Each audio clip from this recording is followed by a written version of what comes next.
हमारा हर फैसला हमारे दिमाग से ही होता है, यहाँ तक कि हमारे खाने की पसंद का भी। हमारे खाने की चाहत हमारे दिमाग में ही होती है। अखरोट के बराबर का ऊतकों का एक गोला दिमाग में चाहत का केंद्र है। हमने अब इसके कई काम को ठीक से समझना शुरू किया है। इसकी सबसे बड़ी चाहत होती है खाने की। हमारे शरीर का सबसे भूखा अंग दिमाग ही है। हम जो भी खाते हैं उसका करीब 20% हिस्सा ये ले लेता है, मगर हमारी चाहत का केंद्र पूरे शरीर की जरूरत का ध्यान रखता है और यही विटामिन और दूसरे खनिज तत्वों की मांग करता है। जब शरीर में किसी चीज की कमी होती है तब हमारा दिमाग किसी भी हद तक जाकर उसे पूरा करता है। नाविक स्टीव कैलाहैन को इसका पूरा एहसास है। स्टीव की नाव डूब गई। अब उसका बचना एक चमत्कार ही होगा। मैं अटलांटिक महासागर में फंसा हुआ था। मुझे मालूम था कि यहाँ कोई मुझे बचा भी नहीं सकता। मुझे एहसास हो गया था कि इन हालात में अब मैं शायद ही बच पाऊं। जी हाँ।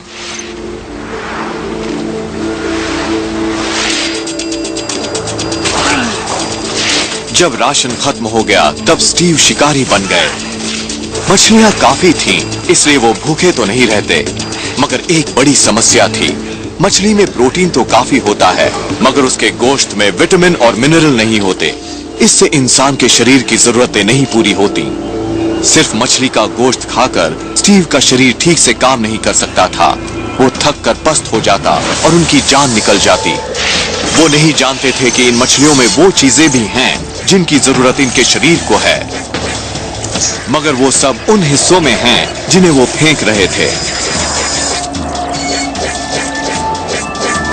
जब उनका शरीर पस्त होने लगा तब स्टीव का स्वाद भी अचानक बदल गया। अचानक ही मेरा मन मछली का गोश्त छोड़कर दूसरी चीजें खाने को होने लगा, जैसे कि मछली की आंख, उसकी रीढ़ के बीच की छोटी पेटों को, उसके लिवर को, मतलब ये कि उन सारी चीजों को जिन्हें मैं फेंक देता था। यहाँ तक कि उसकी अतड़ियां भी खाने लगा था। मौत के करीब पहुंचकर अनजाने में ही स्टीव वो चीजें खाने लगे जो उन्हें जिंदा रख सकता था। अब हम ये समझने की कोशिश कर रहे हैं कि हम उन चीजों को कैसे खाने लगते हैं जिन्हें आमतौर पर हम फेंक देते हैं। जब ये महसूस हुआ कि स्टीव की खुराक में कुछ कमी है, तब दिमाग के चाहत केंद्र ने फौरन सोचना शुरू किया और उन्हें वो चीजें खाने पर मजबूर करने लगा जिनसे संतुष्टि मिले।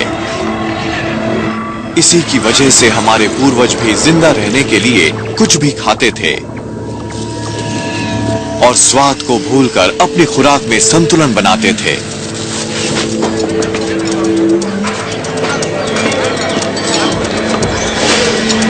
लाल मिर्च कोई नहीं खाता था, मगर उससे एक ऐसी खुशबू निकलने लगी जिसे जानवर बहुत पसंद करते थे। वो खुशबू थी एक रसायन की जिससे मिर्च तीखी लगती है, फिर भी हम उसे खाते हैं क्योंकि हमारा दिमाग जानता है कि हम हद पार करके ही जिंदा रह सकते हैं। एक लाल मिर्च में एक संतरे के मुकाबले 4 गुना ज्यादा विटामिन सी होता है। हमें वो जरूरी रसायन मिल जाए, इसके लिए हमारे दिमाग ने उसके तीखेपन को भूलना सीख लिया। मिर्ची खाने पर दिमाग में दर्द के संकेतों की बौछार होने लगती है। जवाब में दिमाग से निकलता है कुदरती पेन किलर एंडोर्फिन, जो दर्द को मजे में बदल देता है। मिर्ची के तीखेपन से दिमाग का लर्निंग सेंटर एक्टिवेट हो जाता है और वो ये याद रखता है कि तीखेपन के बावजूद मिर्ची में एक खास मजा होता है और पोषक तत्व भी। अगर हम मिर्ची के शुरुआती झटके को बर्दाश्त कर लें, तो एंडोर्फिन की वजह से हमें मजा आने लगता है। इसी वजह से लोग वो चीजें भी खाने लगते हैं जो नहीं खानी चाहिए, जैसे कि लाल मिर्ची, प्याज और लहसुन वगैरह। दिमाग की इसी सोच की वजह से स्टीव कैलाहैन भी शरीर के लिए जरूरी चीजें खाने लगे। जब उन्हें जरूरी पोषक तत्व मिलने लगे तो उन्हें भी मजा आने लगा और उनके दिमाग ने कहा कि जिन चीजों को वो फेंक रहे थे वो उनके लिए मजेदार व्यंजन हैं। मेरा शरीर मानो बार बार यही कह रहा था कि मुझे इस चीज की जरूरत है, और फिर मेरा मन बदल रहा था। मैं मछली का लिवर इसलिए नहीं खा रहा था कि वो मुझे पसंद है, बल्कि मेरा दिमाग कह रहा था कि इसे खाओ, ये बहुत अच्छी चीज है, ये तुम्हारा डेजर्ट है। स्टीव कैलाहैन को 76 दिन बाद बचाया जा सका। अपने दिमाग के कहने पर उन्होंने न सिर्फ अपनी जान बचा ली, बल्कि वो चीजें भी खाते रहे जिनसे उनकी सेहत ठीक रही।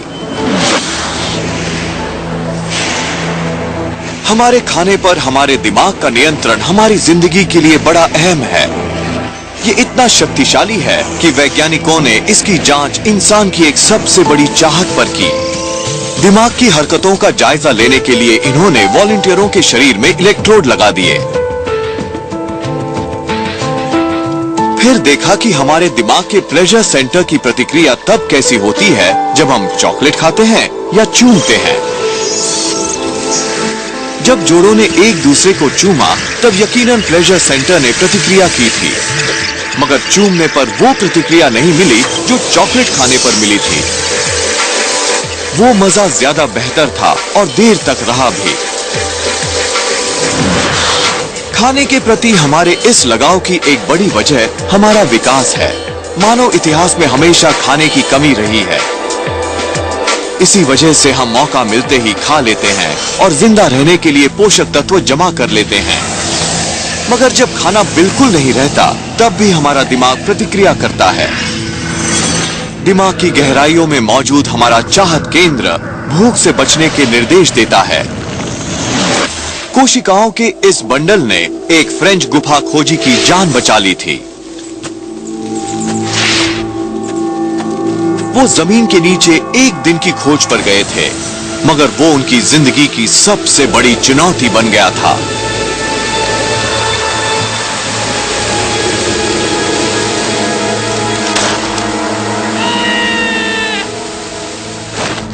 जॉन लुक जोसुआ 24 किलोमीटर लंबी गुफाओं की भूल भुलैया के अंदर फंसे थे।